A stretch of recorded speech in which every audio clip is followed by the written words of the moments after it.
বাবাকে ভগবত চরণে শতকোটি প্রণাম, মায়ের চরণে প্রণাম জানি।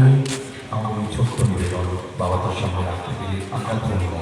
আমরা তাদের চরণ সকলে সুস্থ থাকুন। শুভরাত্রি। আবার আপনাদের সঙ্গে বাবাদের এইখানে আবার দেখা হবে। সুন্দর জায়গা এটা বিল্লাদা আশ্রম।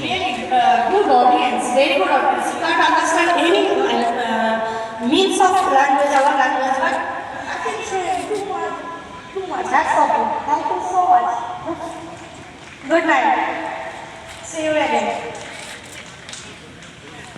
যাকে স্ট্যান্ড স্টিল আমাদের জন্য রেখে গেছেন, তো যারা এখনো প্রসাদ পাননি তারা